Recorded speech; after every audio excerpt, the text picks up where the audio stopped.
Time is precious, and so are our pets. So time with our pets is extra precious. That's why we started Dutch. Dutch provides 24/7 access to licensed vets, with unlimited virtual visits and follow-ups for up to 5 pets. You can message a vet at any time and schedule a video visit the same day. Our vets can even prescribe medication for many ailments, and shipping is always free. With Dutch, you'll get more time with your pets and year-round peace of mind when it comes to their vet care.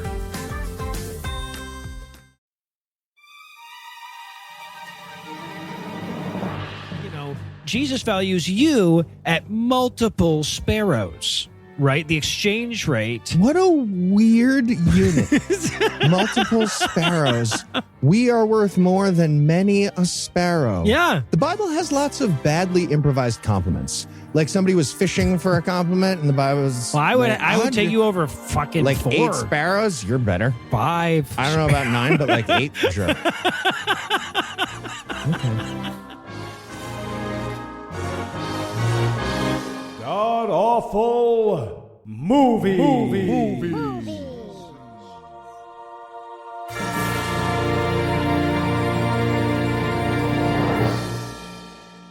Welcome back to the GameCast, where each week we sample another selection from Christian cinema until their God stops us. I'm your host, Noah Lugeons, and sitting 700 miles to my immediate left is my good friend Heath and Right. Heath, welcome back. We're going to learn about evolution. Are or is it?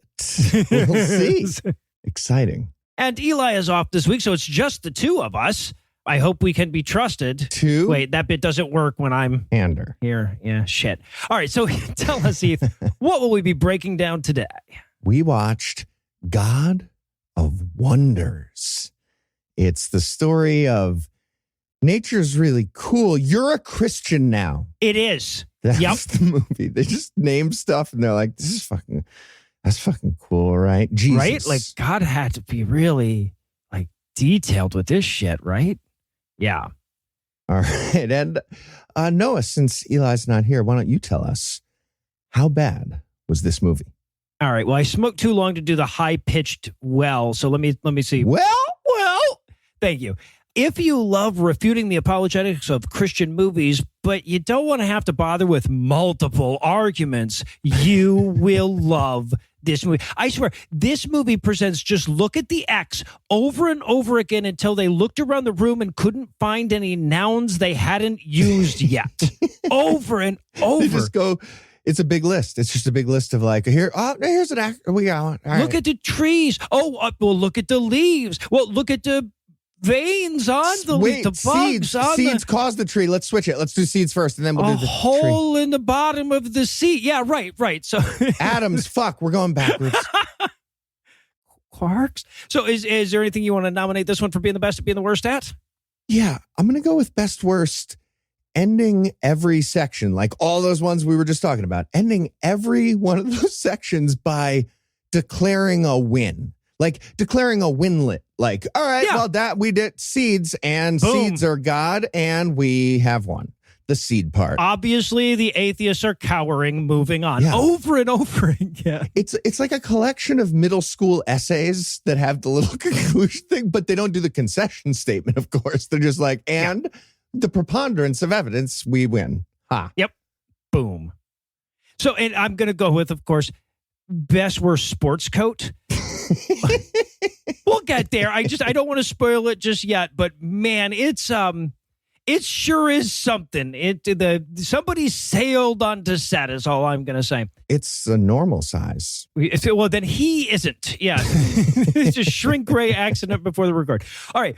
Well, we've got a lot of stock footage on the other side of this break, so we're going to pause for a quick how do we make, and then we see more Seahorse's funny strategy meeting, but we'll be back in a flash with all the shower arguments that are God of Wonders. Please respond with brevity, crucial information only. Hey, Heath, what you doing there? Is that a flip phone? It is, yes. I'm texting my friend about a plan for my birthday. He is killing me on my wireless bill with all these wanton texts. He's not even using all the available characters for each one. It's killing me. I'm sorry, your phone plan has a text limit? It does, yes. Well, it sounds like you should try Mint Mobile. What's Mint Mobile? It's a phone plan that's way better than whatever you're working with. With Mint, you can get the coverage and speed you're used to, or possibly better in your case, but for way less money and for a limited time. Mint Mobile is offering 3 months of unlimited premium wireless service for just $15 a month. Okay, what about data overages and surprise charges? None of that with Mint. Say bye-bye to your overpriced wireless plans, jaw-dropping monthly bills, and unexpected overages. Mint Mobile is here to rescue you. All plans come with high-speed data and unlimited talk and text delivered on the nation's largest 5G network. Use your own phone with any Mint Mobile plan and bring your own phone number along with your existing contacts. That's 3 months of unlimited service for just $15 a month. You know what? I'm sold. Where do I sign up? This year, skip breaking a sweat and breaking the bank. Get this new customer offer for your 3-month unlimited wireless plan for just $15 a month at mintmobile.com/GAM. That's mintmobile.com/GAM. Upfront payment of $45 required, equivalent to $15 a month. Limited time new customer offer for first 3 months only. Speeds may slow above 35 gigabytes on an unlimited plan. Taxes and fees extra. See Mint Mobile for details. All right. Thanks, Noah. So, why do you still have a flip phone? I like being able to close it dramatically. So do you get lots of angry calls? No, but I like the option. Sure. Welcome, everyone. Thanks for coming to the Debate Union's kickoff event for the year. Today's topic is creationism versus evolution. Representing creationism, we have Mr. Jason Lyle. Doctor Jason Lyle, a PhD astrophysics. Yes, very, very, very sorry. Yes, Dr. Jason Lyle, and representing PhD evolution. astrophysics. I'd like you to say the whole thing, please. Of course. Dr. Jason Lyle, PhD, astrophysics. And representing evolution, we have Mr. Dave Smith. We flipped a coin to see who presents first, and we'll be starting with Dr. Lyle, PhD, astrophysics. The floor is yours. Thank you.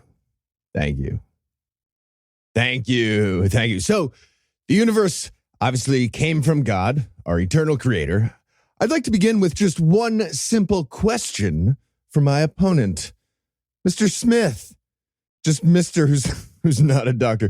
Where did the universe come from? Okay, so that's actually not really relevant to the question of evolution's existence. Oh, so you can't answer my question? Okay, fine.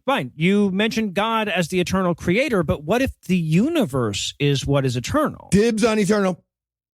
I call dibs. I'm sorry, what? I called dibs on the word eternal just now. Only I can use it. Dibs on eternal. I'm sorry, are we playing with dibs? Oh, yes, most certainly we are playing with dibs. Okay, well, that's absurd. But okay, whatever.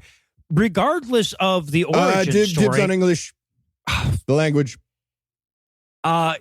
Independientemente de la historia del origin. Dibs on his mic. Oh, come on. Oh, it looks like we can't really hear you anymore. And I think that was English just now that you said something like, oh, come on. Okay. Vamos. No, too late. Doesn't count. I'm pretty sure I win. Yes, I'm afraid he's right. It's too late. It doesn't count. So that's going to do it. Be it resolved. God is our loving creator, and Jesus Christ is the way and the truth and the life. Okay.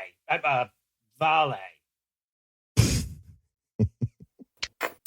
And we're back for the breakdown, and we're going to open up on a quick montage of fucking God's wonders, I guess. Yeah, it's like, look at all these designed frogs, and I was like, okay, they're fine. Yeah, not a real bold. Okay. Well, the opening move was finches, which I was like, that's bold, man. But yeah, we see the tides going in, tides coming out. Never a missed communication, right? Sure, great stuff. And we get a quote from Psalms. Mm-hmm. It says, "Come and see the works of God. He is awesome." And I was like, okay. I forgot about that one. It's the Carnival Barker passage from Psalms. Come and see the works of God. Only a nickel. Yeah, he's awesome in his doings towards the sons of man. Yeah. It's a lady finch with a beard. Well, and then the quote ends, he is so awesome in his doings towards the sons of men. And I'm like, oh, well, except for the leukemia and shit. Try not to look at those parts of those works. They do show us a seal who can surf, and I was like, okay, that's a pretty good argument for design. I do. That's like way that. better than frogs and finches. Yeah, you should. Yeah, And they show the bear making the catch in the river. Yep. That was cool. Mm-hmm. I'm not going to become creationist, I promise. Okay, so good. I was starting to worry. So yeah, look, this opening montage is so random. It could be an advertisement for their stock footage provider, and it is so long that no shit, YouTube put an ad in the middle of it, in the middle of the opening montage. Yeah. We got some ridiculous music because they're very dramatic about their stock footage. Yes. So at one point we just see a peacock and the like O Fortuna is playing, but it's like a ripoff of that. Yes, so it's yeah, like right. ha, Yeah. ha, and you see a peacock doing the like bring out all the plumage thing. Yeah. And I was like, yeah, that's pretty cool. But again, not the most intelligent of design. Like there must be plenty of moments where a peacock does the big plumage thing and it's a false alarm. And they're just like, oh, hey, That's got it. No, all right, it's going to take me a So I while thought- to put this back. Thought you Fuck. were. Never mind. Don't Yeah. sneak up. I got to get you a bell or something. Well, we should point out that fucking P, Q, or R Fortuna that was playing, that starts playing because they ran out of their first song. The montage is so long, the first song runs out, and they're like, fuck, anybody got a ripoff of O Fortuna to play? Damn. And then, like, it is 2 minutes and 45 seconds of random nature montage before we eventually get the title. Yeah. Which is followed by more stock footage of nature. More. This will not be the end of that. Yeah. No, and a second Bible quote. Right? It goes on so long that they're like, we should probably put another Bible quote. That was Romans 1:20. It was too long for me to transcribe in my notes. I just wrote the short version, which is just look at the trees, right? Yeah, and it has the word Godhead in it. And I was like, all right, well, I'm going to stop listening to everything you say because everybody I've ever talked to who said the word Godhead, it was absurd, whatever happened after that. Mm-hmm. Something about the Fed being a Ponzi scheme. Yeah. So, and then we're going to meet, I guess, the main character. He's not the narrator, but he's like going to present everything. He is Dr. quote unquote John Whitcomb. And more importantly, we're going to meet Dr. John Whitcomb's sports coat. His dad's jacket. He's like 90 and he's wearing his dad's jacket. It's very funny.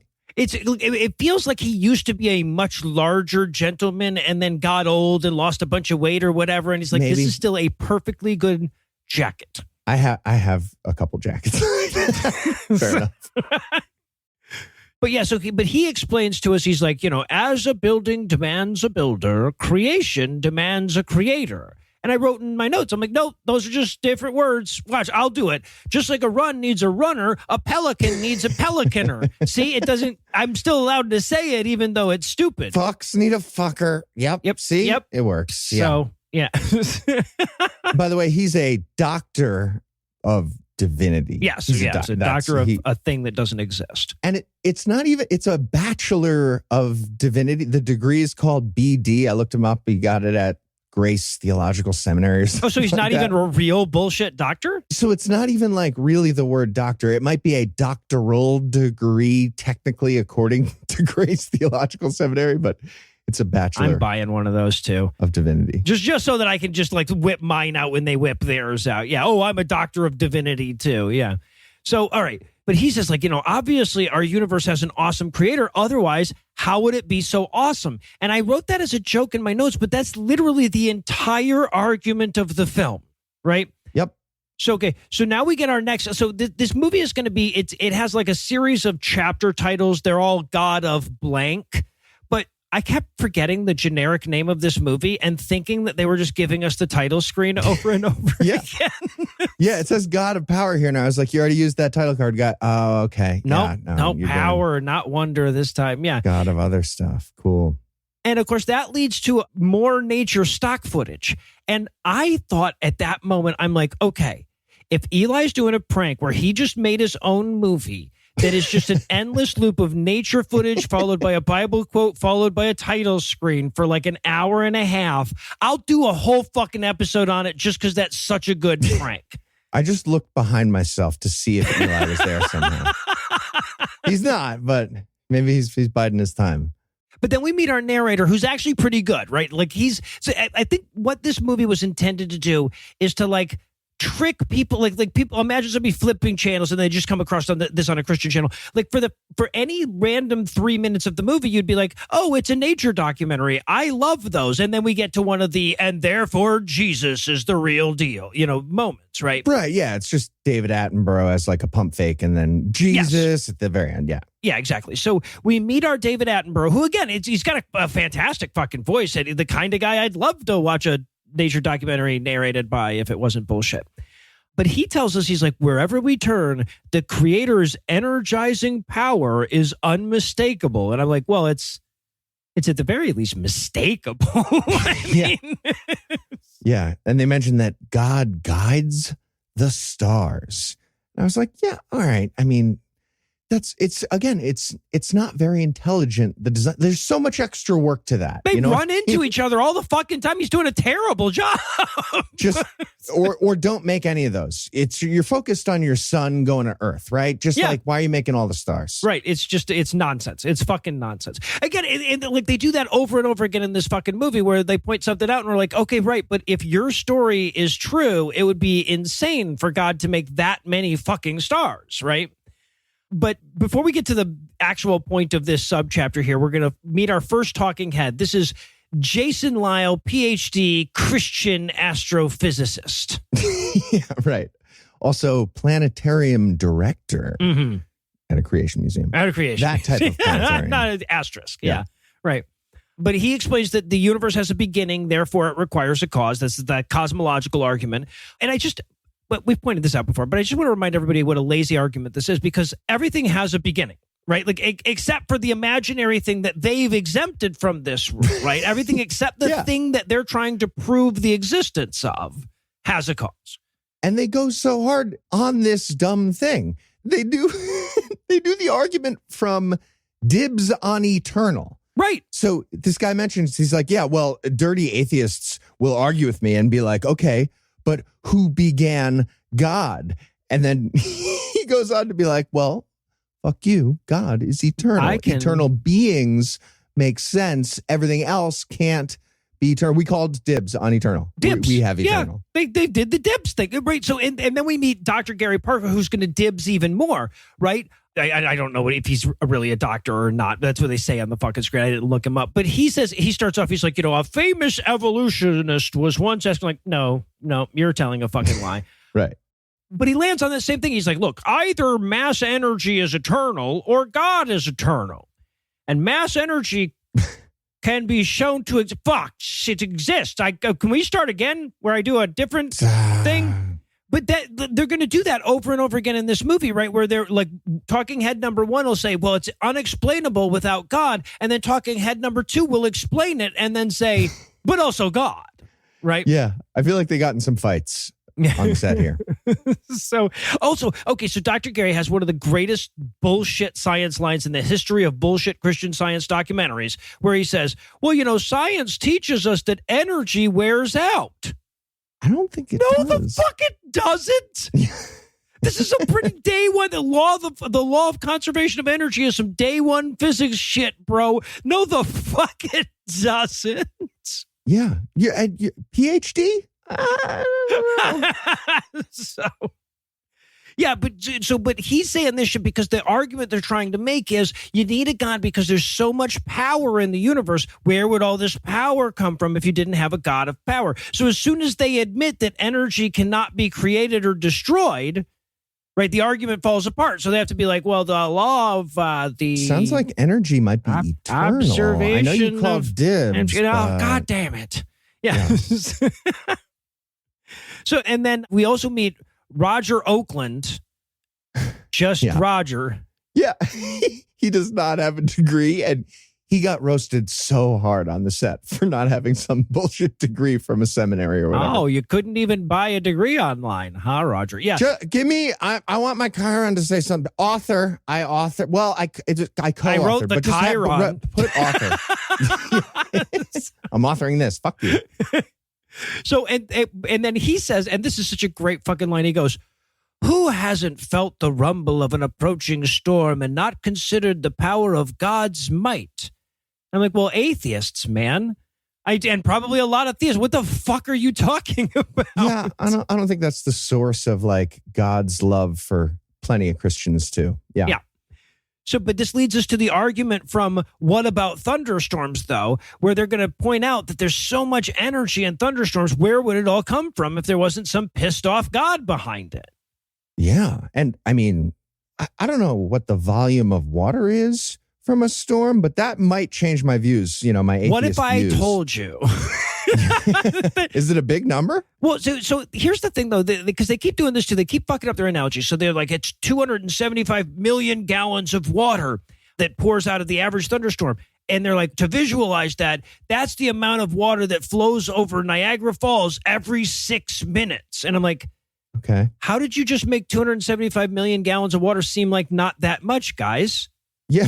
Right. Like, this is a terrible analogy. That's an analogy about how much water flows over Niagara Falls, not over how much water there is in a goddamn thunderstorm.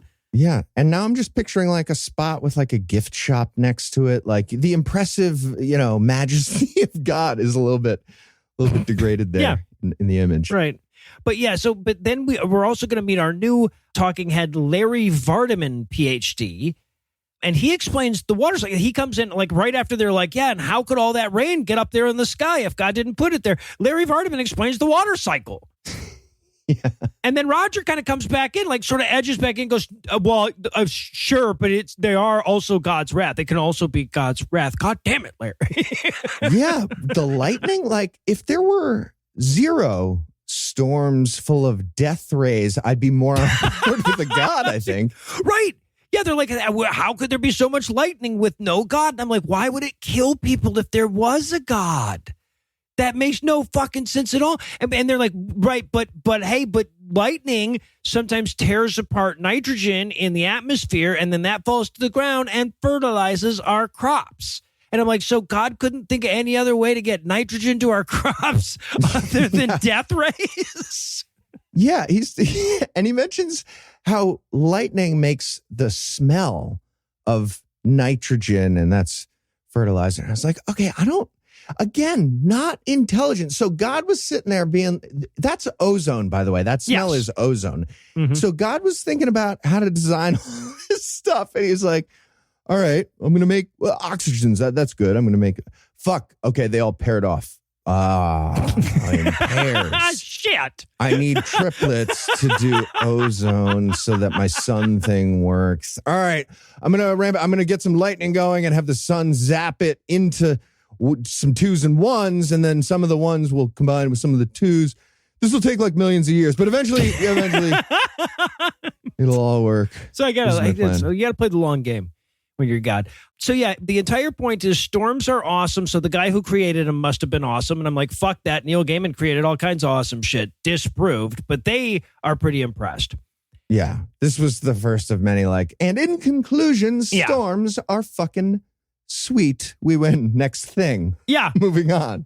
Right. And then the movie goes and if you think storms are impressive, wait till you get a load of the sun. Do you have any really big numbers that would impress me? Oh, I didn't write them down. What's the big number they give us here? 27 million degrees Fahrenheit. Oh, that's too many degrees for anything but a God to create. Right. Also, God designed Mercury and Venus to fucking suck and a bunch of other ones. Yeah. Yeah. Well, and they also, I have to ask, because they've got this terrible CGI sun for this segment, and I'm like, NASA footage is public domain, guys. You can just use a picture of the real fucking sun. I love that when they first introduced the idea of the sun just being fucking sweet because it's big and hot or whatever, they're like, the sun, and then we get a visual aid of the sun for a second. Yeah. For those who aren't familiar with it. And then they say, and I love this fucking line because this is the most somebody get me a thesaurus quick adjective I've ever fucking heard in a movie. He goes, energy leaves the sun at the ferocious rate of ferocious. Okay. Aggressive the way the photons leave it. What? Okay. Speed of light is real fast, ferociously fast. Like if God made timid photons, I'd be less like. It's so weird. So yeah, then we're going to meet Dr. Don B. DeYoung, PhD physicist and author of Dumb Shit. And very importantly, owner of a very large collection of grenadine in his lab. Yes. that he's put some into some flasks to be sciencey. He's a scientist, so he has flasks behind him. It's amazing. You know, because when you're a physicist, you have to have a lot of flasks around. What name a physics experiment you're doing with red liquid? Just anything. Right. Yes. I'll wait. Dyeing my hat. Mixology. Fuck. Yeah. So, okay. And again, their argument is working against their point here, right? Because the larger point that they're trying to make is God is so energetic that he can make whole stars that blow out all this fucking energy.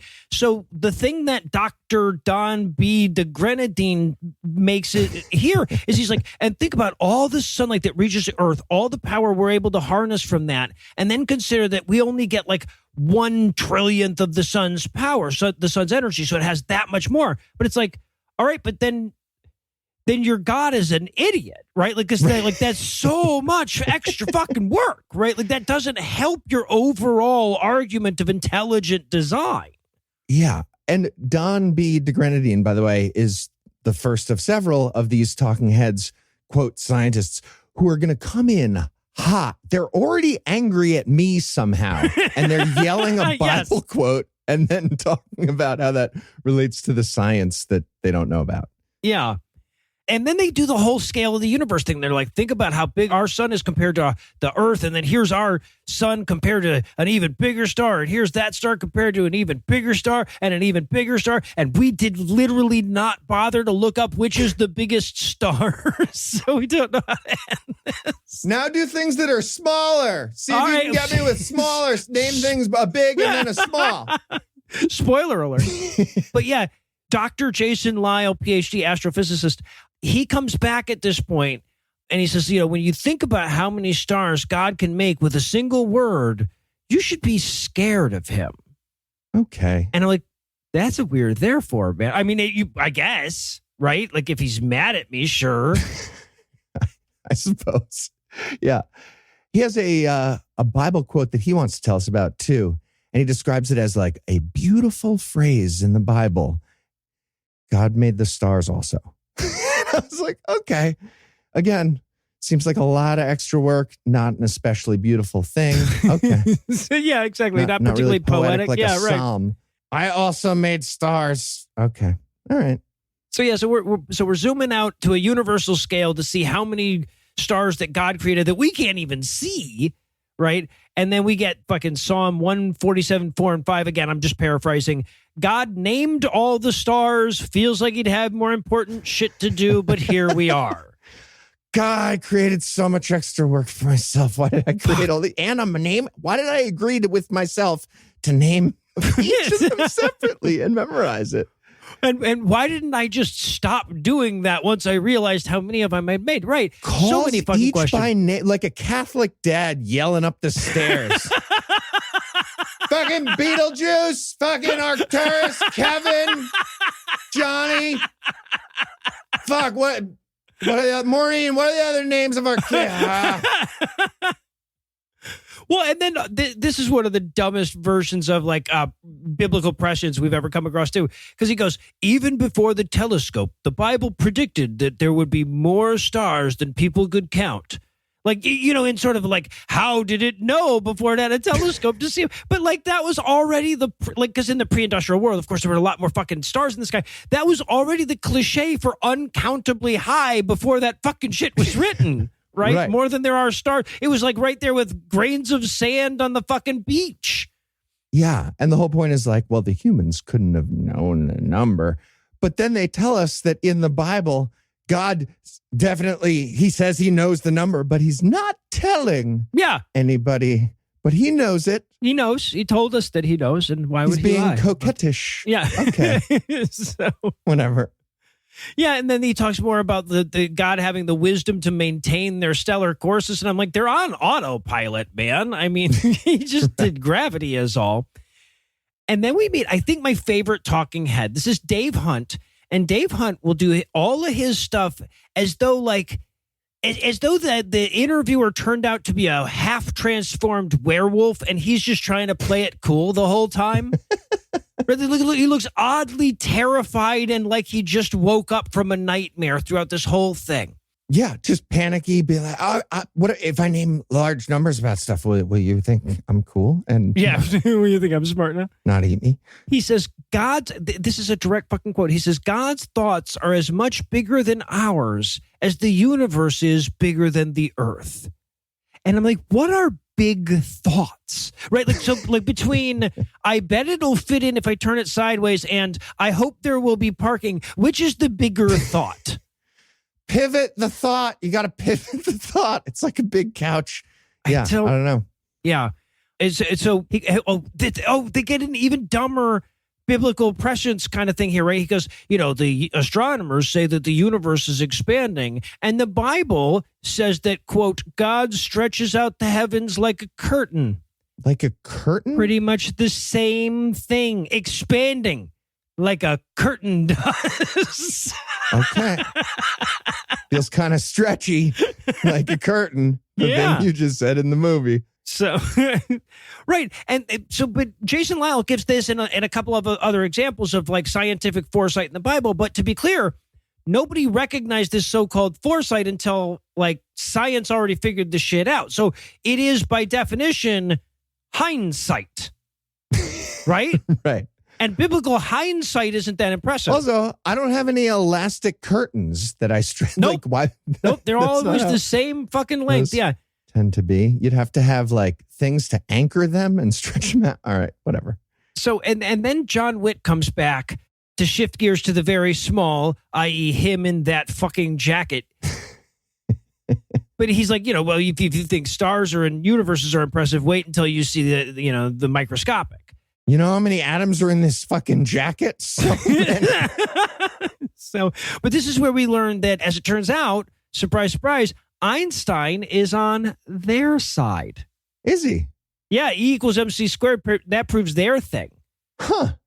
So Jason Lyle will explain. He says, now, the fact that E equals MC squared, that does not mean that energy can be converted to mass. Which it does. It can, mean though. That. Where the fuck else would the mass thing. come from? Oh, well, yeah, I guess I know where he thinks it comes from. But yes, that's the whole fucking point. That's what the equals is there for. So, what would you say the equals is doing there, man? Perhaps you've heard of the God particle? Okay, all right. Yeah, but he makes more strained analogies about how much energy there is in a single atom. They make this point like 3 times in an effort to get closer to their desired feature-length runtime. Yeah, so that guy says it can't be exchanged for mass, energy and mass. And then Don DeYoung pops in and he's like, actually, you can take mass and convert to energy. Yeah. This was definitely another fight. I was like, guys, you got to pick a side, and I don't think either one helps you. Well, what's amazing is that the fucking movie doesn't even seem to recognize that, right? Because the first guy says, well, that doesn't mean that energy can be converted to mass. But the next guy's like, well, that means that mass can be converted to energy, right? And they're like, nope, 2 different things that they said there. So those are not in conflict. It's amazing.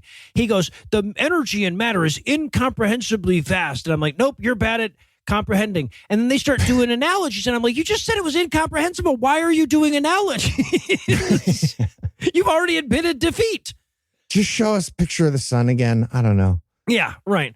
And then the narrator goes, it is now undeniable that the Almighty has created a universe with unlimited energy. And I'm like, it's at the very least deniable, though. You have to. I'm denying it right now. It is now established. Hands down, please. It's established. All right. Well, now I'm strangely craving grenadine. So we're going to pause for another quick break, but we're back in a flash with even more God of Wonders. Hey, folks. I'd like to take a second to let you in on a little secret. While I like to present myself as an intelligent person on the show, that's a sham. And my ability to do so is mostly due to the fact that I look stuff up beforehand and edit out all the parts where I say dumb things. It's true. Elon likes to call Noah the smart one, but it's tied with me at best, I'd say. Exactly. For example, I'm so money dumb that Lucinda and I were double paying for 2 different streaming subscriptions, and I didn't even notice until I signed up for Rocket Money. Oh, that's nothing. What about the time you declared the step and repeat display, quote, impossible to figure out. And then I figured out how to put it together in like 12 seconds and put it right I feel like we could stick to the subject of the ad. Or when you asked me which Kurt Vonnegut book had the Sirens of Titan in it. I wasn't looking for additional examples. Or what about the fact that you've signed into the same D&D website for multiple years and still managed to screw it up like one in 5 times at least? Do you want the point or not? Okay, what's Rocket Money? It's a lot of the reason that I was able to make that big trip to Alaska. Rocket Money is a personal finance app that helps find and cancel your unwanted subscriptions, monitors your spending, and helps lower your bills to grow your savings. How does it do that? Rocket Money shows you all your expenses in one place, including subscriptions you forgot about, which was a lot in my case. And when you see subscriptions you don't want, Rocket Money will help you cancel them. But is it more than that? It sure is. Their dashboard lays out your entire financial situation. I'm talking bills due dates, pay dates, in a way that's easy to understand. You can even automatically create custom budgets based on your past spending. And it didn't just work for me. Rocket Money's 5 million members have saved a total of $500 million in canceled subscriptions, with members saving up to $740 a year when they're using all the app's premium features. All right, I'm sold. How do I sign up? Cancel your unwanted subscriptions and reach your financial goals faster with Rocket Money. Go to rocketmoney.com/awfulmovies today. That's rocketmoney.com/awfulmovies. rocketmoney.com/awfulmovies.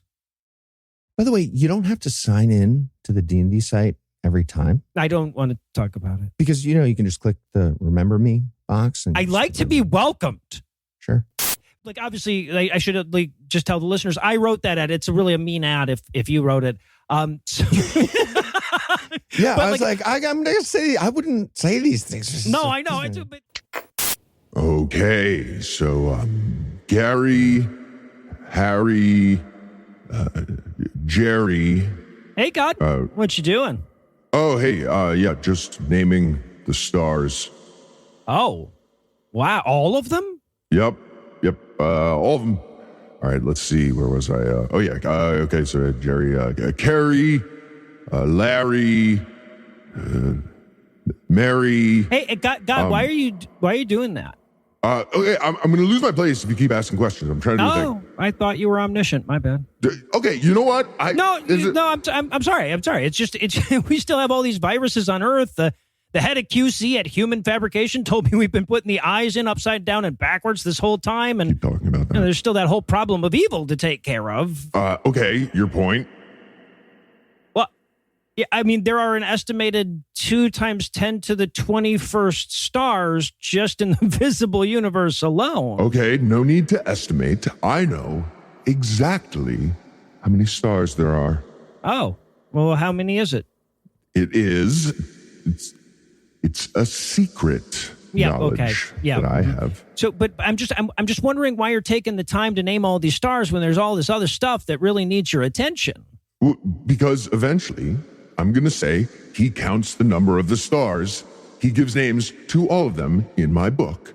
And you got to admit, that sounds pretty awesome, right? Okay, all right. So you're naming 2 sextillion stars so that one passage in a book that's already about how awesome you are will have another sentence about how awesome you are? Okay, well, when you say it like that, it sounds like I'm petty. Well, I'm sorry for saying it like that, then. Apology accepted. Now, where was I? Mary. Right, Mary. Okay, Mary, Nary, Perry, Query. And we're back for more of this shit. And we're going to rejoin the action with Whitcomb showing back up here to usher in the section where we talk about biology and also water, which is the same subject. Yeah. Right? God made so much water. Super smart. Very smart. Water's pretty fucking awesome. So he's like, creation reveals God's omnipotence, but there's much more. And I'm like, more than omnipotence, huh? And he goes, yeah, cells and DNA and shit. And I'm like, But then we get the title that comes up. It says God of Wisdom. And again, the name of the movie is God of Wonders. I'm like, are we just now getting to the title of? No, okay. No, that's a different God of. Okay. So, but then we get the fucking getting high with college kids section of the movie, right? Where they're just going like, you think about it, water's some crazy shit, man. Like, why does ice float? You would think it would sink, right? It's just like, it's like water is love, right? And that's the whole movie. This isn't the section where they did. This is the whole movie is this. Yeah. Right. He goes, water is perfectly designed to support life. And I'm like, oh, that must be why there's no such thing as drowning and there's never salt in any of it. Right. Fucking idiots. Right. Give us some fucking gills. I know you invented gills, you asshole. Yeah. He goes, every single insect is more impressive than anything man-made. And I'm like, strong disagree. There are at most 9 bugs that are cooler than a high-end VR headset. Okay. At most. Right. And they say that like bees are geniuses. I was like, okay, there's like cool stuff that bees do, but also honeybees die if they sting you once. Yeah. So like, doesn't feel like the best design. Design, yeah. Like a gun that you can shoot once, but it also shoots towards you once at the same time. And that's the gun design. Not great. Well, and then then they start talking about snow. And this is so fucking funny. Because again, it's the same stupid argument, right? The same argument. They're like, look at all these different snowflakes and consider that God has to go in and make each one of them different. How does he keep coming up with different ideas? That's the whole argument. And he named every type of snow. No, it's going to take too long. He named every flake and he counted them. Yeah. Do you ever like really look at a fractal? Like really look at a fractal? Yeah, man. That's what the movie's doing. It's like, look at all these snowflakes. I'm like, yeah, they're really pretty. And then it goes, in contrast, man-made snow when looked at under a microscope is some fugly bullshit. And I'm like, well, no, it is some fugly bullshit. You got us there. The skier gets it. Okay. Pass the joint. So yeah. So they drone on about this for so fucking long. And then the narrator goes, there is also a spiritual application. And we both perk up and go, is there? Yeah. The spiritual implication is that we are all unique snowflakes. Think about it. If God put that much effort into each snowflake, how much effort did he put into you? Yeah. It felt like the narrator was reminding the movie that they're a Christian movie. And it was like, hey, guys, is there also perhaps a spiritual thing? Because right now you're just naming things that are cool. Yeah. So, okay. So, but now we're shifting back to biology. We're going to talk about DNA, right? We get Psalm 104:24. Once again, I paraphrased it in the notes. Wow, God, great job with Earth and space and stuff. The narrator comes up to go like, okay, and if you think water molecules are awesome, just wait till you get a load of DNA. Yeah, the best hard drive in the universe. Yeah. Pretty cool.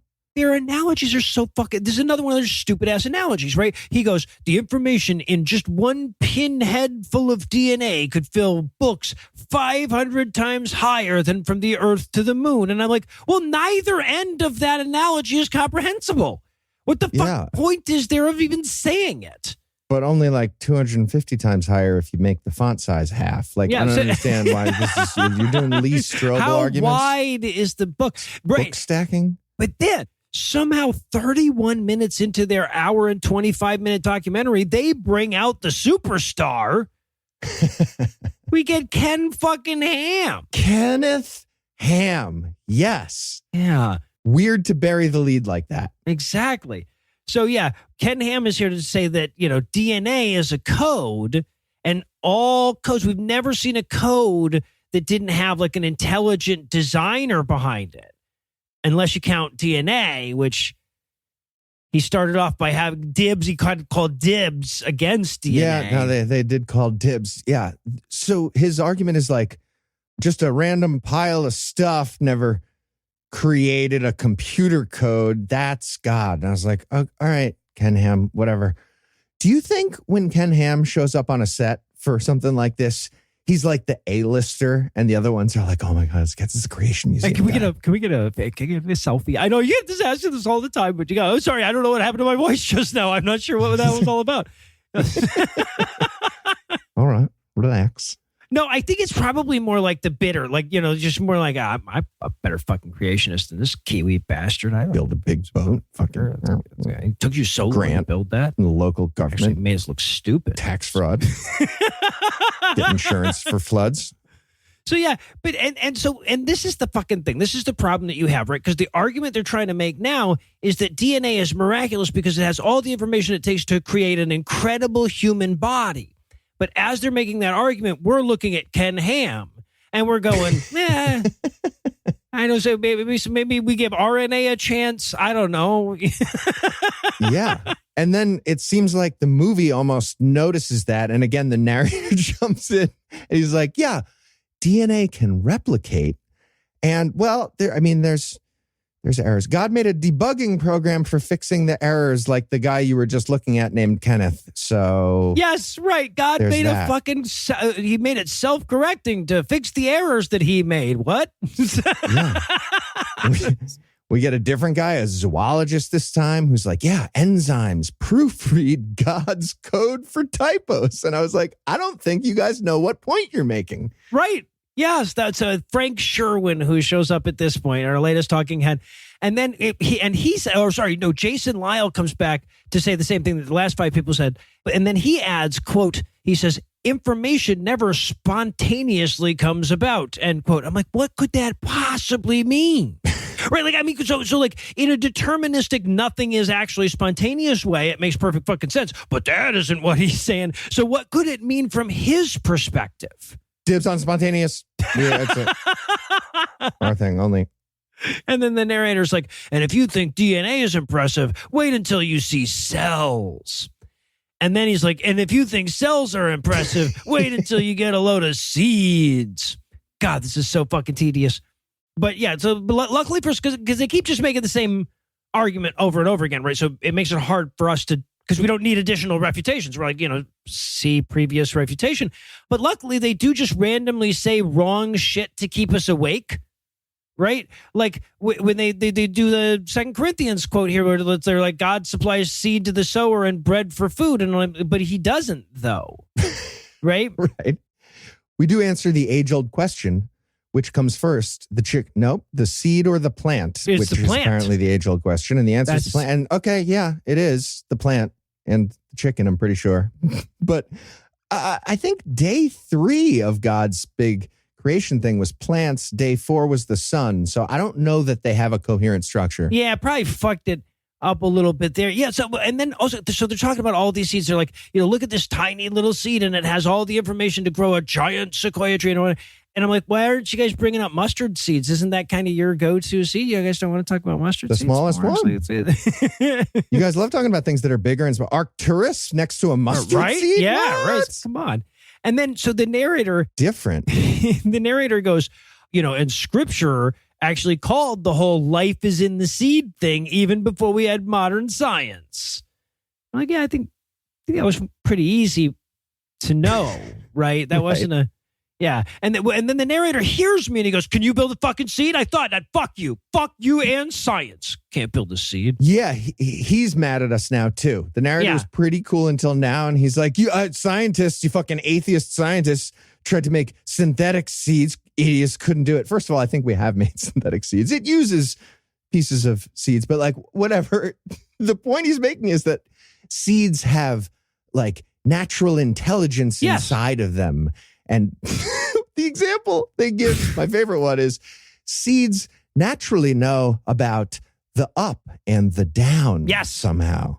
Yeah, how would they know? In fact, the way he phrases the question is, who told the stem to go up and the root to go down? I'm like, who? Who told? Like, when did you stop beating your plant way to phrase that question? Right. Also, bees, I think, were made on day 6 and plants day 3. And these days are like a long time according to the thing they have to do. Thousands of years, sometimes millions. Yeah. So, but if we thought seeds were impressive, wait till we get a load of flowers. Right. And we get Matthew 6:28, which is, again, paraphrased. If God likes fields enough to give him flowers, just think about all the shit he's going to give you. Right. And the narrator's like, imagine a world with no plants. That would fucking suck, wouldn't it? God. Right. Yeah. It's all just like long pause. There's no ergo there. Ergo God, fuck you. I don't know. Yeah. Apparently flowers and seeds know what time it is also, and they respond Well, to... because God told them. Yeah. Oh, right. God let them know. They got the memo. Okay. Yeah. They respond to conditions plants do. So plants like no, the they knew, they understand the concept of time. Yeah. They know the atmospheric pressure that day. They actually mentioned that. Yeah. Like plants know it. Like plants are sitting there being like, guys, check this out. I'm going to grow that way too. This is called positive phototropism. Photons are fucking cool, by the way. Anybody have a barometer? I need a barometer. These photons are coming in ferociously. I'm going to go towards that. So yeah, he's like, you got to admit this whole oxygen cycle was a great idea of God's, right? That they breathe the stuff that we breathe out, we breathe in stuff that they breathe out. That's pretty smart that God thought of that. Sure. Worked out. Also, fucking leaves rule. Leaves are awesome. Oh my God, they have fucking solar cells in them. That's impressive as fuck. Yeah, it is. It is actually. I think that's kind of cool. Yeah. Why did God create Republicans then? Is one of my questions. If he was such a big fan of solar panels. Yeah. Also, maybe design some people with a fucking panel or two and some gills. Right. Yes. Give us some fucking photos. Like, that's the other thing too, is like they keep showing us things in nature that other things have that we don't have that would be really useful for us to have. And they're like, therefore God. And I'm like, no, that's like God could have just made us photosynthesize and then we wouldn't have had to like fucking eat other animals or plants, right? We could have just lived. That would have been way better. That would have been great. Don't worry, they're getting to that. He was busy shooting O2s to make O3s. Yeah, and naming stars, yeah. So, but then if you think flowers are cool, wait till you get a load of fish, right? So fucking Whitcomb swims out of his sports coat long enough to introduce this section for us. He goes, all the animals were good before we started all that sinning, right? Noah, who just asked. And now we have what we've got. So, but then the narrator does his whole like fish, am I right? And we get like another, because like we're not even mentioning what we're seeing on screen up to this point, right? Because when it's not a talking head, it's just generic nature stock footage that almost never is even related to what we're talking about. Yeah, we just see like, look at all the cool fish. Fuck yeah. Yep. Fucking fish. And then the narrator has to be like, guys, spiritual thing or whatever. Weren't you doing a God thing? Yeah, right. We learn about the octopus here, though. They finally get into one of their arguments. And the octopus, of course, has jet propulsion and suction cup technology. Suction cup technology. Yeah, they actually say technology. And they say advanced camouflage technology, too. Yes, which is kind of cool. I didn't know this. They show squids that are about to fuck, and apparently on a male squid, they're going to do that. They start doing their courting, and one side of their body can change to like a scary color, and the other side is the nice color. So dude squids are like, "Hey, lady, my left side is don't worry about that. That's to scare away the other dudes. This side right here is for the loving." Yeah, and they have like it's split right down the middle. It's pretty cool. Yeah, no, it's very cool. Octopuses are fucking awesome. Like, don't get me wrong. I'll watch your nature footage all fucking day. It's pretty fucking sweet. It's just absolute horseshit to be like using this in service of, the opposite point that the people who collected the goddamn footage were trying to make with it. Right. Also, maybe make the squids or the octopus so that a bunch of them don't try to side tackle other squids and octopus while they're fucking. Well, there maybe you go. Just have that be what is the design. I don't know. Yeah, and they start talking about like these poisonous anemones and clownfish and how clownfish are immune to this poison. And the narrator says it's impossible to evolve immunity because I don't know how that would work, right? The implication being that, like, apparently they think that it would be like Mithridatism, right? Like the only way that you would evolve it is to have a little bit at a time. Yeah. Not that like some fish would have an immunity to it and therefore would be more likely to reproduce, which is what fucking happens. Yeah. I think they say you can't inherit that type of thing like immunities. And I'm pretty sure you can. You sure can. Like this happens with humans. Like there's people in the Andes region in Argentina where there's a bunch of arsenic in the water, and a lot of the people have a metabolism that gets rid of arsenic really fast. That happened with inheritance and evolution. Right. You inherit a tolerance for lactose. It's an insane argument to make.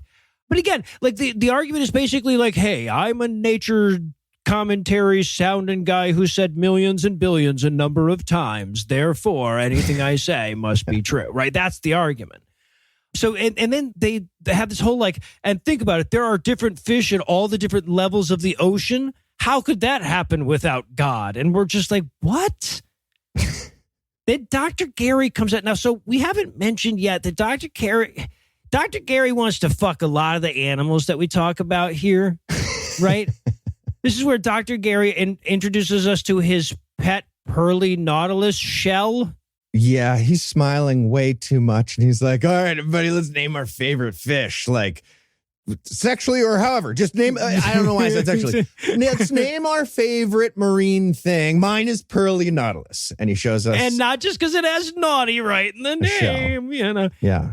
Yeah. So, but, and there, so he does make a point with this fucking nautilus. It takes him so goddamn long that I'll save you the goddamn trouble. But ultimately where we land is, and when we first see these types of shells in the fossil record, even from the very beginning, they have this level of complexity, right? So the argument being that they would have had to been made all at once because that's how they appear in the fossil record. Now, the reality of that, of course, is that hard parts evolved later in evolution, right? We didn't start off with bones and shells and shit. That shit had to come afterwards.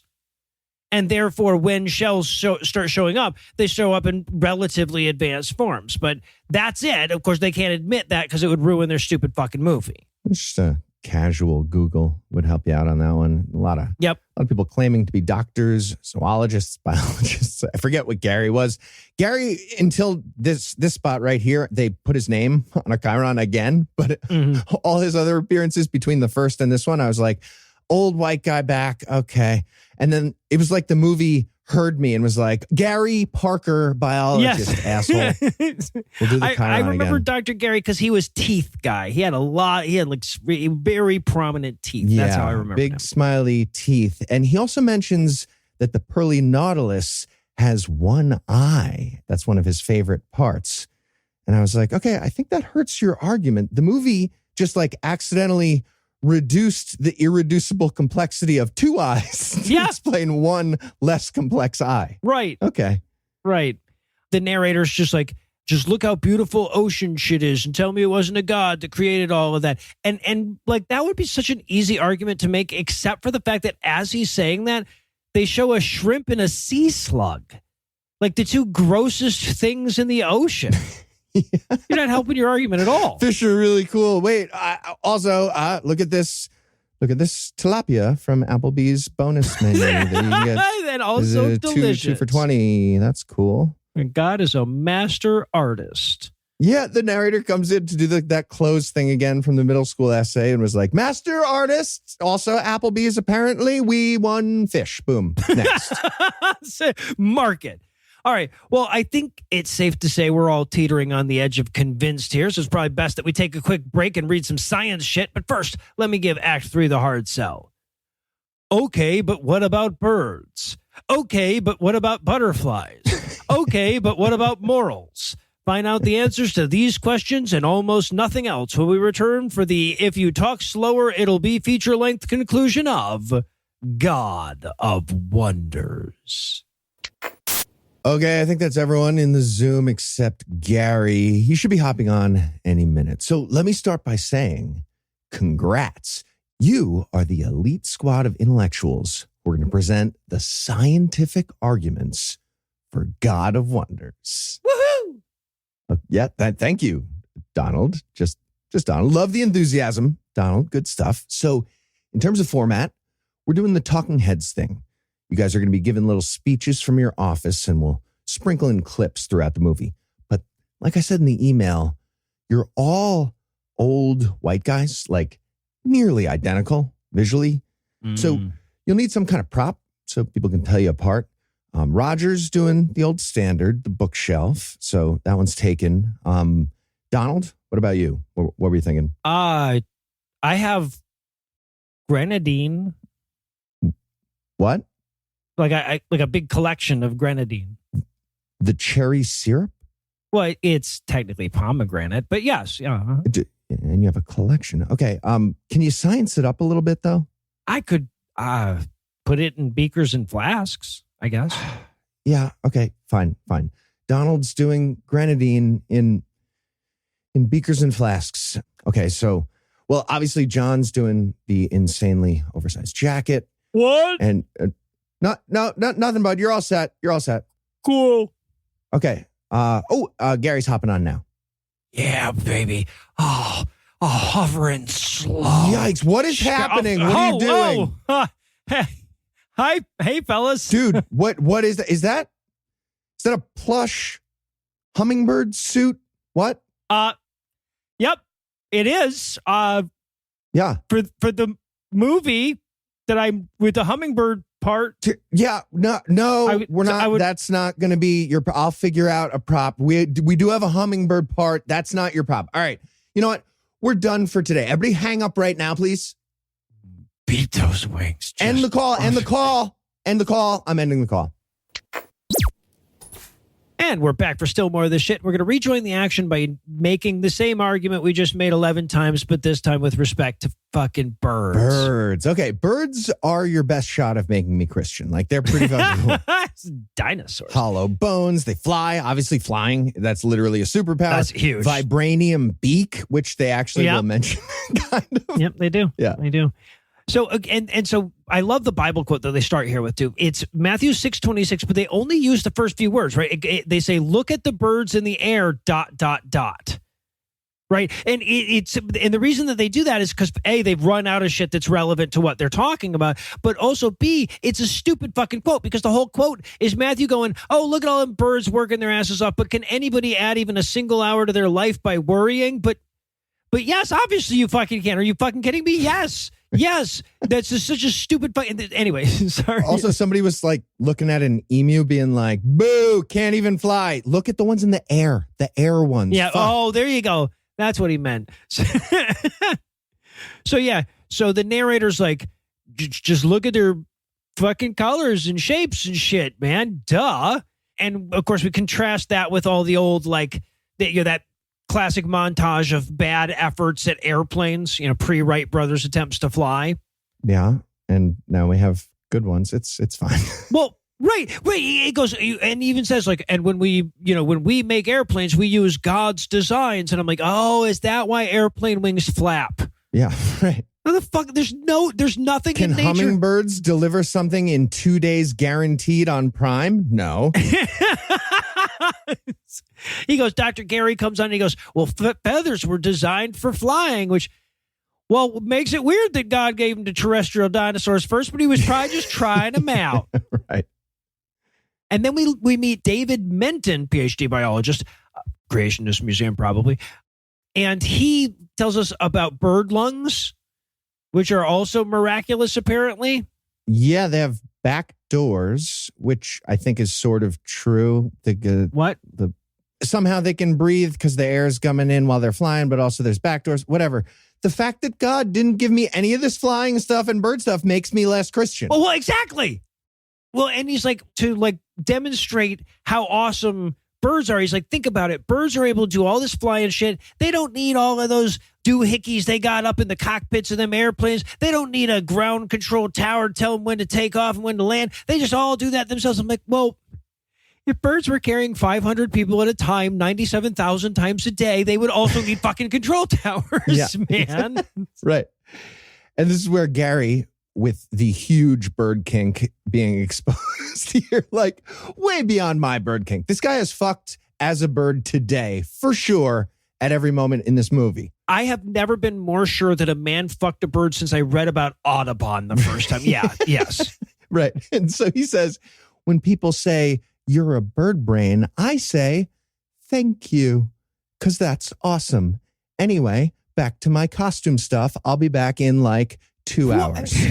He's like, yeah, next time somebody calls you a bird brain, I'm like, that happens to you more than it happens to us, Gary. We don't need go-to responses for that. Yeah. But the narrator reminds us that, hey, as cool as birds are, Jesus values you at multiple sparrows. right? The exchange rate. What a weird unit. Multiple sparrows. We are worth more than many a sparrow. Yeah. The Bible has lots of badly improvised compliments. Like somebody was fishing for a compliment and the Bible was... Well, I would take you over fucking like 4. 8 sparrows, you're better. 5. I don't know about 9, but like 8 for sure. Okay. And of course, the narrator explains that, like, birds are all only here to do shit for us in the first place. That's why it's okay that we eat them, right? They're like, oh, these ones are to control rodents and these ones are to control bugs. And I'm like, what about the ones that eat our crops and grain and shit? He's like, ignore those ones for now. We'll talk about some other shit. And now, look at these boneless wings from Buffalo Wild Wings. Yeah. But if you think birds are impressive, wait until you see... specifically hummingbirds. Oh my fucking, there is a goddamn 40-minute section of this movie that is devoted to how bad Gary wants to fuck a hummingbird. Yeah. And on YouTube, it's broken up into sections. It has those little markers. And if you hover over a certain section, it tells you the title of that whole section. This one, when I hovered over it, I was like, fuck, they have 40 minutes on just the hummingbird now. That's the movie from here. It's not, they're going to do some other stuff, but they have a lot on the hummingbird. A lot of hummingbirds. This is like the comedian with one bit. The hummingbird is like, you might be a redneck for creationist movies. Yeah, exactly. They did all of this just to get to the hummingbird. So we get Psalm 145:10. All your works shall praise you, O Lord. And I'm like, well, except for us. I mean, we don't. And then he's like, the hummingbird is the smallest of all the birds. And I will say, there is like no fact in this movie that I didn't fact check because these guys were so full of shit that when they were like, 275 million gallons of water pour out of a fucking storm on average. I'm like, is that right? I like double checked all this. They're right on that. There are apparently like insect-sized hummingbirds. That's awesome. Look them up. They're called bee hummingbirds, I think. They're the cutest thing imaginable. They got like pictures of them landed on little erasers, pencil erasers. Too fucking cute. Okay, just focus on that. Show me an hour and a half of that, and I'm like way closer to Christian than what you've done here. Right. Well, so yeah, no, again, the hummingbirds are like, I get why they wanted to spend so much time on it. It's a strong argument for them. They're fucking awesome. Hey, how many hummingbirds am I worth? You said like 8 sparrows. What's the exchange rate of hummingbirds to sparrows? You don't want to know, man. You don't. How about a fish? Wait, why don't you name a fish? And I'll tell you how many of those. I don't like fish. So he goes, the narrator's like, the hummingbird is more agile than any man-made flying machine. And I'm like, that's been declassified as of the writing of this movie. Yes. Right. We see some baby hummingbirds, fucking cute as hell. Yeah. And then he's like, and if you think hummingbirds are impressive, wait until you see hummingbird nests. I'm like, oh my fucking God, man. Yeah. We also see, the specialized long tongue that hummingbirds have for getting the nectar. In slow motion. And clearly they were like, hey, can we get Gary on the set for this part? No. Gary is not camera ready. Not camera ready. Gross. Wrist injury. He's got another wrist injury. Yeah. They actually show a long shot of a hummingbird like going in and out of a flower. Like, I was expecting Gary from off camera to just be like, yeah, get the nectar far. I've ruined another reel, guys. I'm not camera ready. I'll clean up. Why didn't we do these on reels? So yeah, but I'm not cleaning up. They talk all about how hummingbirds, like, how would they know how to build nests if God didn't explain it to them somehow? And if you think hummingbirds are miraculous, wait till you get a load of fucking butterflies. And okay, hey, here again, fucking caterpillars turning into all splush and then coming out as butterflies. That is by far the most miraculous thing they've mentioned so far, right? That's some weird, crazy shit.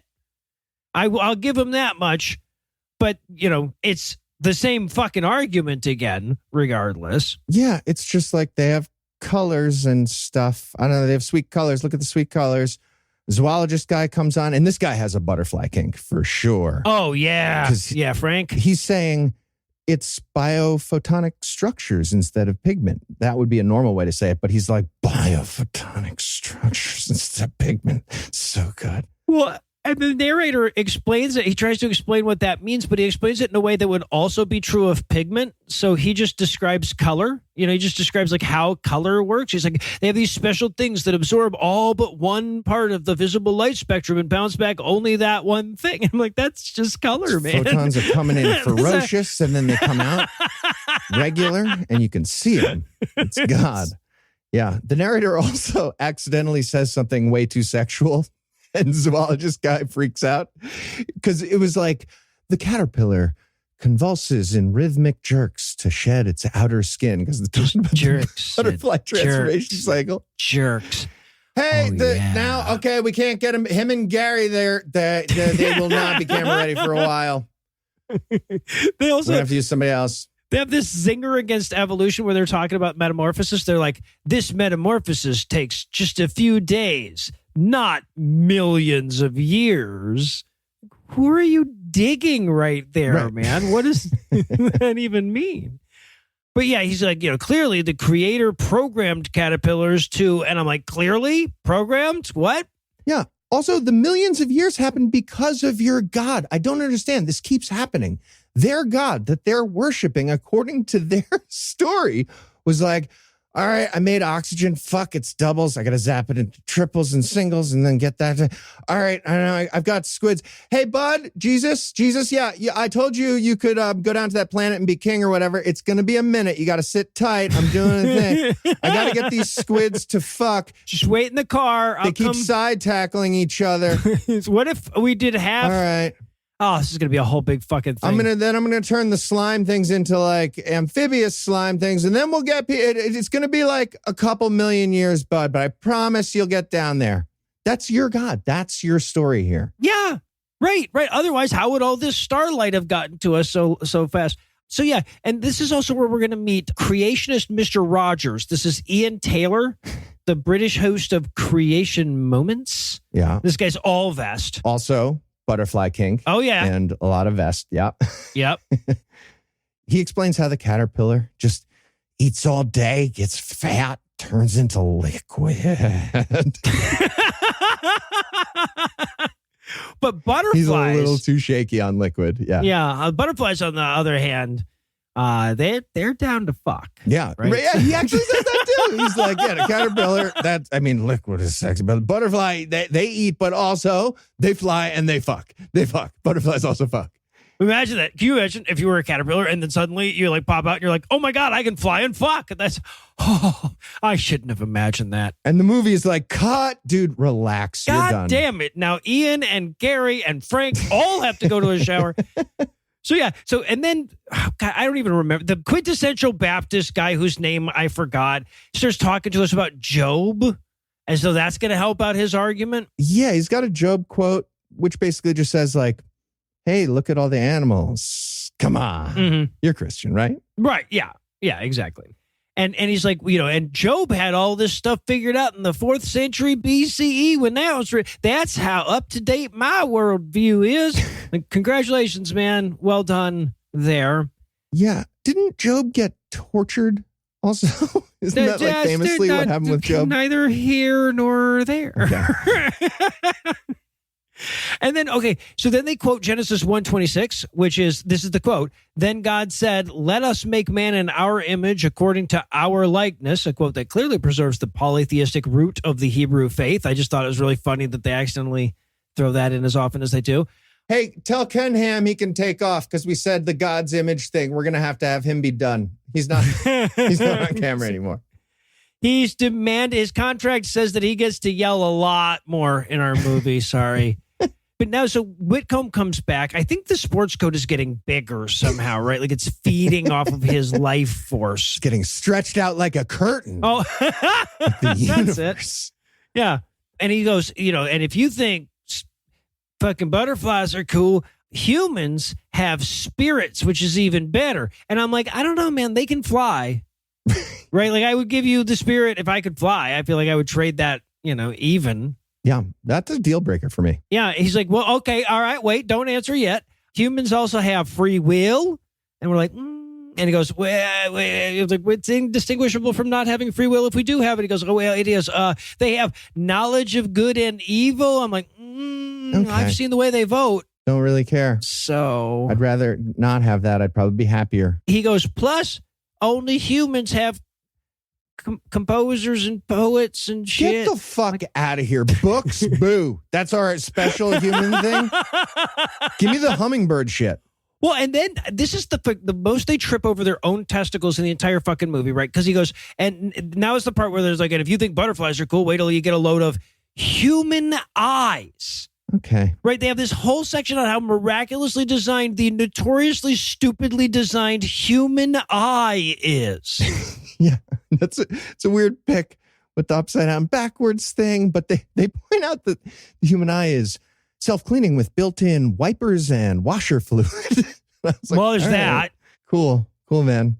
Maybe go back to Job, talk about your intelligent designer's war crimes. Would that be good? Yeah. Maybe better for your argument? Look, fucking we have like the 147,000 millionth best eyes in the animal kingdom, right? Like our eyes fucking suck. What a stupid thing to bring up. But they're like, no, think about it. Your eyes are always pointing in the same direction. What are the odds? Oh yeah, this is where we get that guy, David, whatever, PhD? Menton. Yeah, David Menton. And he's like, yeah, so eyes are amazing. It's like somebody with a pair of 6 guns that can fire the guns. And everywhere we shoot, the 2 bullets make 1 hole. And I guess he's talking about eyes looking at stuff. Binocular vision. Yeah. Uh-huh. Yeah. So eyes are cool. You know Gun Murder by Cowboys? It's like efficient gun murder by cowboys. Gun murder is so cool. Atheists have no excuse. This is another one of those times where somebody's like angry at you because you don't believe their thing and they're yelling another Bible quote. Yeah. Well, and then so Dave, the fucking the mentally ill Terry Bradshaw guy, he comes in and he's like, like imagine if your eyes didn't always point in the same direction, you wouldn't be able to see anything at all. And I'm like, there's all kinds of people whose eyes don't always point in the same direction. They see. One of them is one of your talking heads that you use multiple times on video in this movie. The moment I saw him, I was like, that's bad design. Those eyes are facing in crazy different directions.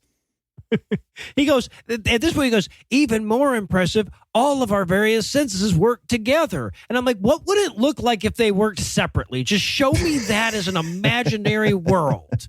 Yeah. And then they give 3 examples, right, of the way that our senses work together, none of which involve our senses working together, right? They're like, you smell food and your tummy rumbles. I'm like, your tummy rumbling isn't a sense.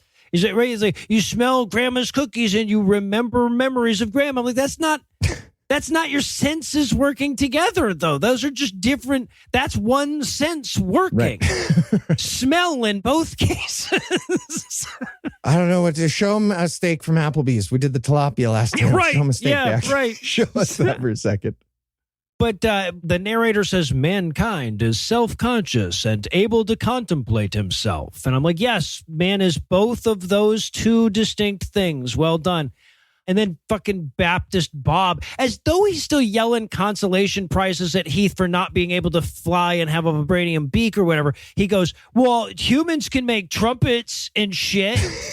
Yeah. Fucking birds can't make trumpets. Yeah. Like some of them sound like trumpets. Also, we get emotions. Yeah, those are great. Amazing. The whole section feels like that shitty consolation compliment from a coach, you know? Yeah. Like you're losing to the hummingbirds so fucking hard because they can fly and they're amazing.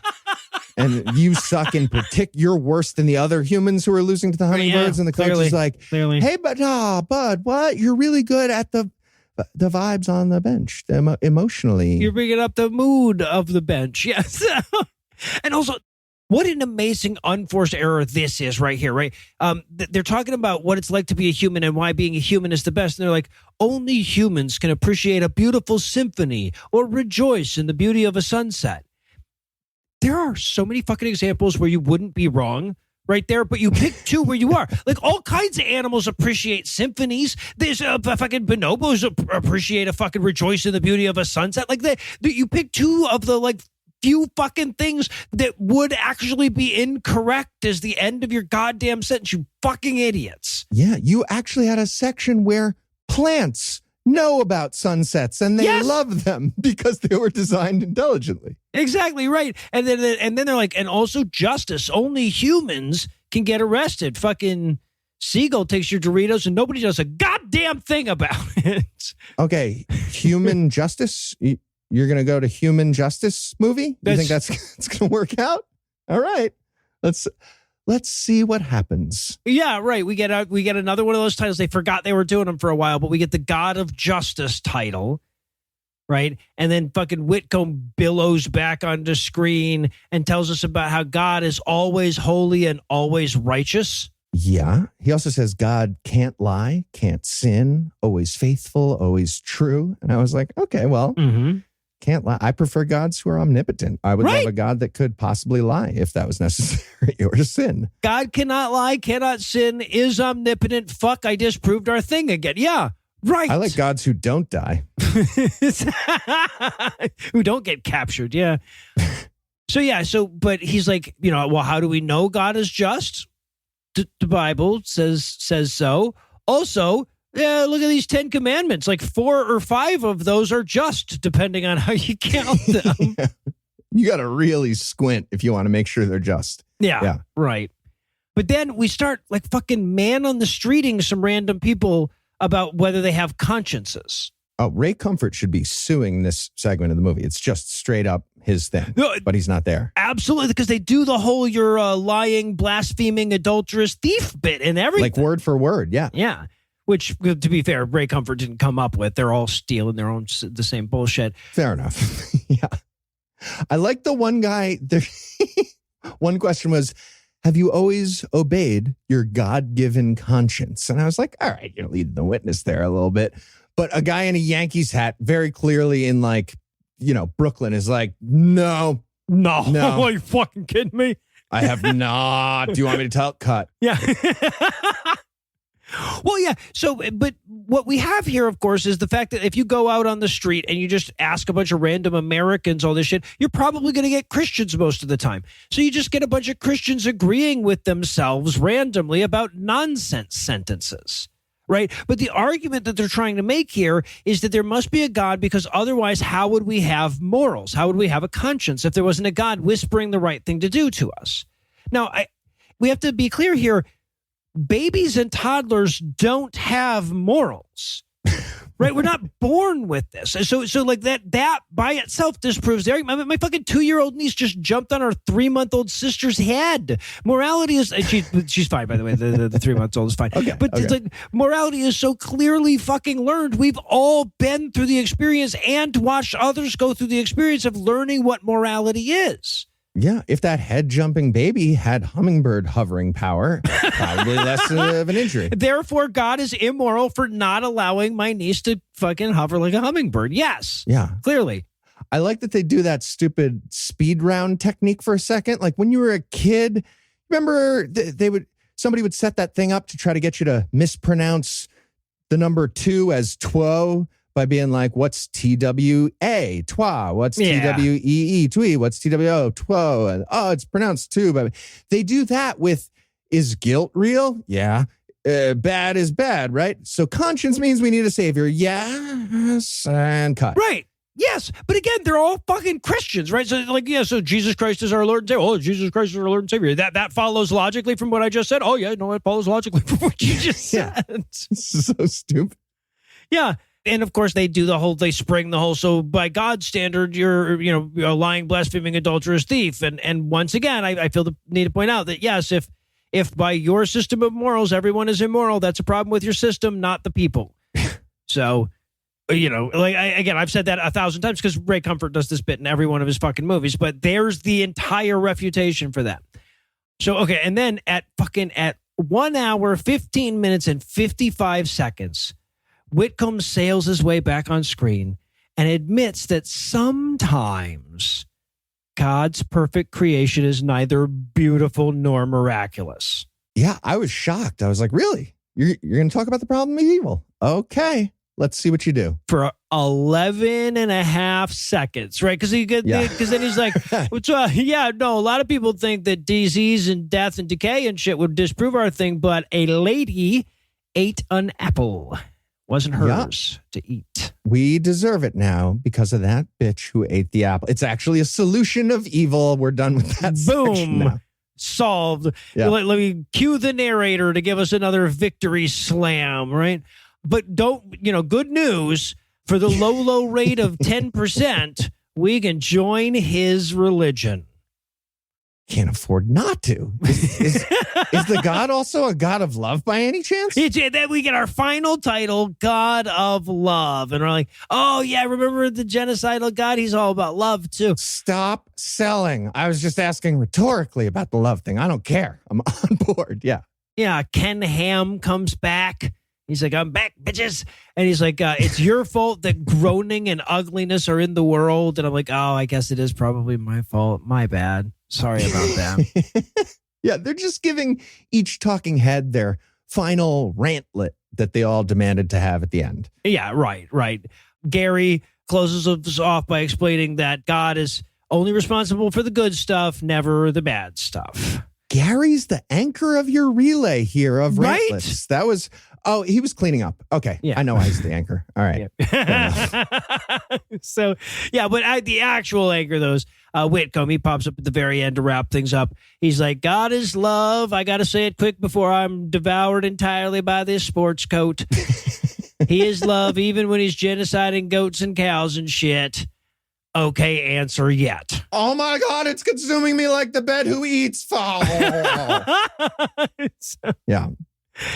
And then we get the credits, which are entirely filled with the rest of the stock footage package that they hadn't used yet, right? Because if you buy two, you do, in fact, get a third one for free. Yeah. So more music and stock footage of nature. One little moment I enjoyed at the end, the music. The music wants to have one of those dramatic moments where the drummer drops the beat. There's the pause and then in the 80s like power ballad spot, it would be like, like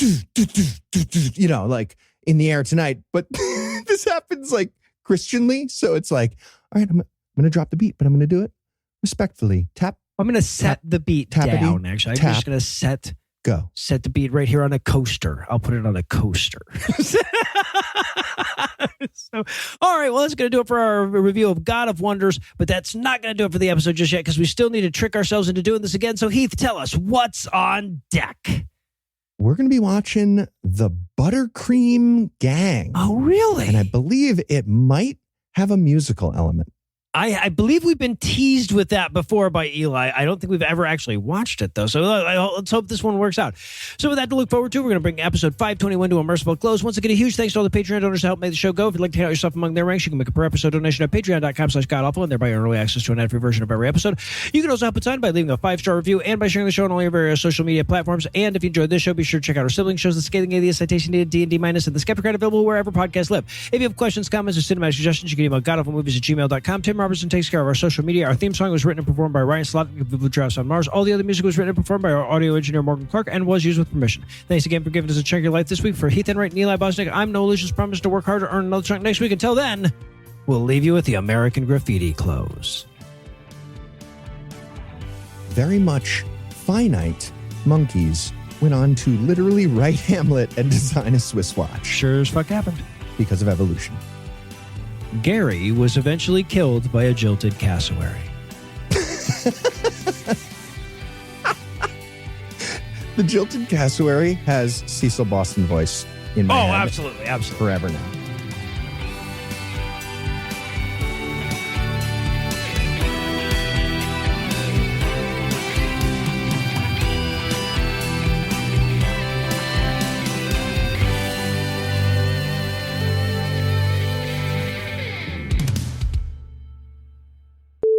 This content is CAN credentialed, which means you can report instances of harassment, abuse, or other harm at their hotline at 617-249-4255 or on their website at creatoraccountabilitynetwork.org. The preceding podcast was a production of Puzzle and a Thunderstorm, LLC, copyright 2025, all rights reserved. Time is precious, and so are our pets. So time with our pets is extra precious. That's why we started Dutch. Dutch provides 24/7 access to licensed vets with unlimited virtual visits and follow-ups for up to 5 pets. You can message a vet at any time and schedule a video visit the same day. Our vets can even prescribe medication for many ailments, and shipping is always free. With Dutch, you'll get more time with your pets and year-round peace of mind when it comes to their vet care.